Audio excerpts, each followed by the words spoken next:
तेरी विनती करूं मैं भोले बाबा, कृपा बरसाए रखना।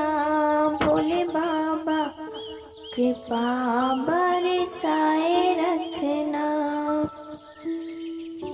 भक्तजनों, हर हर महादेव। श्री शिव महापुराण भाषा पंचम युद्ध खंड का 53वां अध्याय अनिरुद्ध बाणासुर युद्ध तथा उषा विहार की कथा।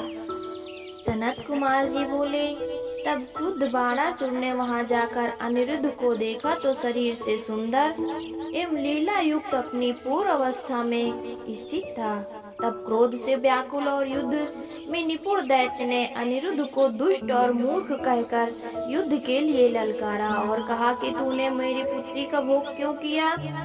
उसने अपनी 10,000 सेना को आज्ञा की कि इसे युद्ध में परास्त कर मेरे पास बांध लाओ। इस प्रकार शत्रु की सेना को गरजती हुई देख अनिरुद्ध ने अंतःपुर के द्वार पर स्थित विकट परिधि को हाथ में उठा लिया और काल के समान उषा के गृह से निकला। वहां आए हुए बाणासुर के सेवकों को मारा। फिर उषा के पास अंतःपुर में लौट गया। शिवजी के बढ़े हुए तेज से उसने 10,000 सेना को मार डाला। फिर बाणासुर ने अपने युद्ध प्रवीण मंत्री कुंभांड को बुलाकर अनिरुद्ध से युद्ध करने को भेजा, परंतु अनिरुद्ध तो शिवजी से सर्वथा ही रक्षित था, जिससे उसने फिर बाणासुर के हाथी घोड़ों रथों और इस प्रकार सहस्त्र 10,000 सेना को मार उनका संहार कर दिया। इस पर बाणासुर स्वयं घोड़े पर बैठ उससे युद्ध करने आया। कपट युद्ध किया, फिर प्रकट और कभी गुप्त होकर युद्ध करने लगा। अनिरुद्ध आश्चर्य में पड़ गया। बाणासुर ने नागपाश में बांधकर उसे एक पिंजरे में डाल दिया। फिर क्रुद्ध हो अपने सारथी से उसका सिर काट लाने को कहा। उसने कहा, इसने मेरे कुल को दूषित किया है। इसने भोग का यही फल इसे दो। इसका शरीर काट राक्षस को दे दो। इस पापी को तृष्णों से व्याप्त कर गहरे कुएं में डाल दो।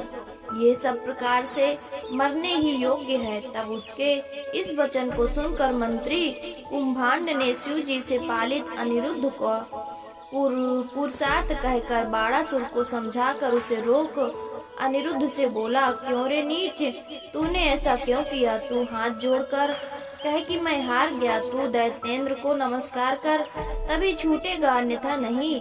अनिरुद्ध ने कहा, रे कुंभांड, तू शत्रु धर्म नहीं जानता। दीन होना तथा युद्ध से भागना सूर को मारने से भी अधिक है।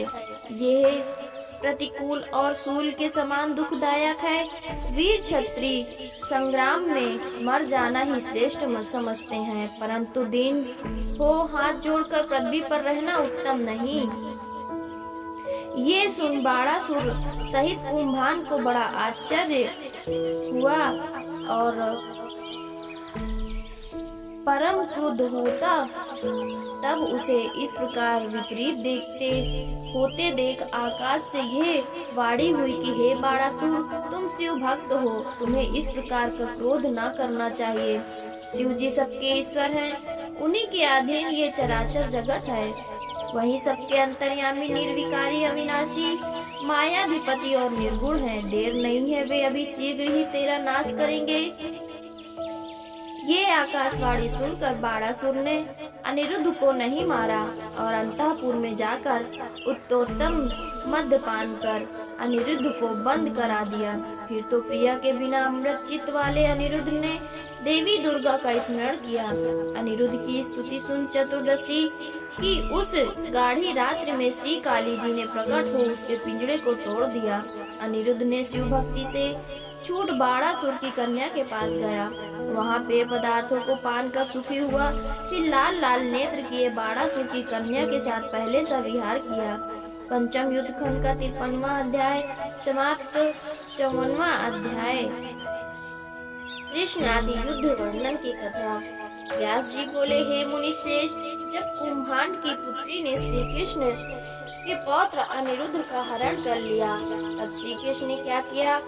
अब ये चरित्र कहिए। सनत कुमार जी कहने लगे, हे मुनि सत्तम, अनिरुद्ध के चले जाने पर जब श्री कृष्ण ने स्त्रियों का रोना सुना तो उन्हें बड़ा दुख हुआ और वर्षा के 4 महीने वे उसी प्रकार दुख से ही व्यतीत किए। पश्चात नारद जी से अपने पौत्र के बध जाने का समाचार सुनकर सब यादवों को साथ ले गरुड़ पर बैठे वे सूरीपुर पहुँचे। प्रद्युम्न, युयुधान, सांब, सारन, नंद, उपनंद, बालभद्र और कृष्ण के सभी अनुवर्ती उनके साथ थे।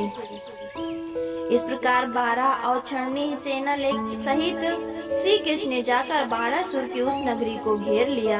उन्हें इस प्रकार घेरते देख बाणासुर उतनी ही सेना साथ लेकर उनसे युद्ध करने चला।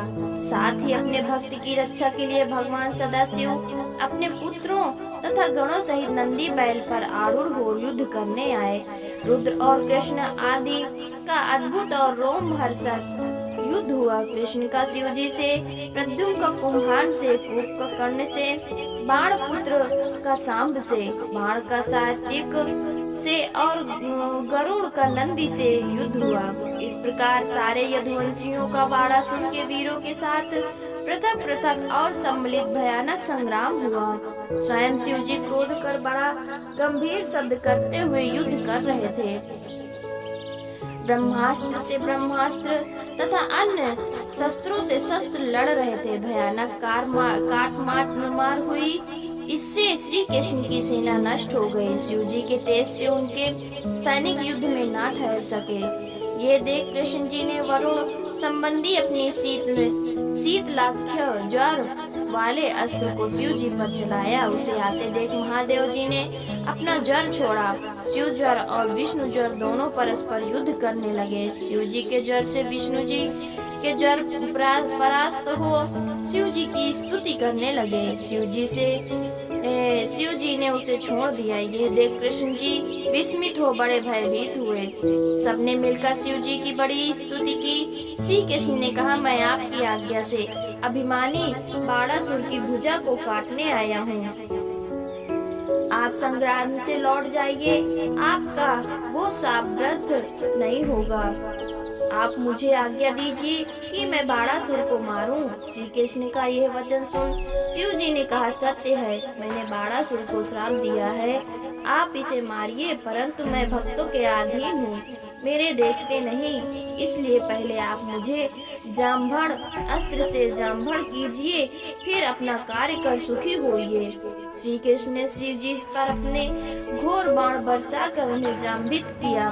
फिर शिव जी मोहित हो युद्ध से में रुक गए।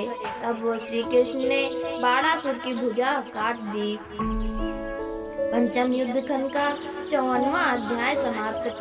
55वां अध्याय श्री कृष्ण द्वारा बाणासुर की भुजाओं को काटा जाना की युद्ध कथा सुनेंगे। व्यास जी ने सनत कुमार जी से पूछा कि हे मुनीश्वर, इसके पश्चात क्या हुआ? तब शिव जी ने जाम्भड़ के होने और भुजाओं के कटने पर परम दैत्य बाणासुर ने क्या किया? तब सनत कुमार जी बोले, जब पुत्रों और गणों सहित शिव जी संग्राम भूमि में सो गए, तब दैत्यराज बाणासुर श्री कृष्ण से युद्ध करने आया। वो घोड़े पर बैठ उनसे भयंकर युद्ध करने लगा।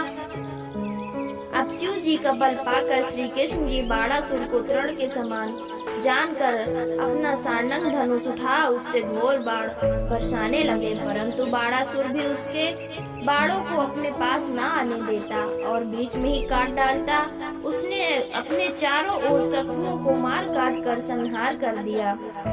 संपूर्ण यादव कृष्ण का स्मरण करते हुए मूर्छित हो गए।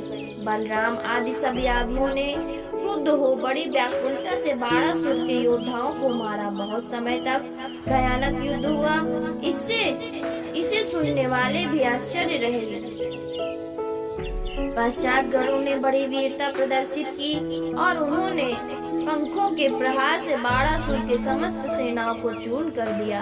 बाण भी शिव जी के चरणों का ध्यान कर अपने असहाय पौरुष दिखा रहा था।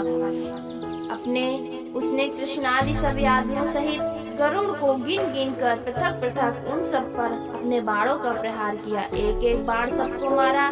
ये देख द्वारिकाधीश परम क्रुद्ध हो गर्जने लगे। फिर शिव जी को स्मरण कर अपने प्रचंड बाण चला उसके रथ घोड़े और धनुष आदि को काट कर पृथ्वी पर गिरा दिया।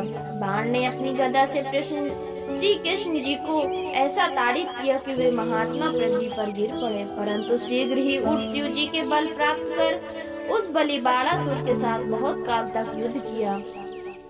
और ज्यों ही शिव जी की आज्ञा से अवसर पाया त्यों उसकी भुजाएं को काटना आरंभ कर दिया। जब उसकी श्रेष्ठ 4 भुजाएं ही शेष रह गईं, तब भगवान श्री कृष्ण शिव जी की कृपा से स्वतंत्र हुए। अब उन्होंने अपना सुदर्शन चक्र चलाकर बाणासुर का सिर काटना चाहा। तब तक शिव जी ने उसके समक्ष आकर मना कर दिया। शिव जी की आज्ञा से श्री कृष्ण जी रुक गए। शिव जी ने उसकी बाणासुर से मित्रता करा दी। बाणासुर श्री कृष्ण को अपने अंतःपुर में लिवा ले गया। वहां अपनी कन्या को अनिरुद्ध को के लिए देकर बहुत से रत्न आदि सहित श्री कृष्ण का स्वागत किया। श्री कृष्ण अपने पौत्र वधु और पौत्र अनिरुद्ध को साथ ले कुटुंब सहित द्वारका आए। द्वारिका में अनेक उत्सव हुआ। पंचम युद्ध खंड का 55वां अध्याय समाप्त। भक्तजनों, हर हर महादेव, हर हर महादेव।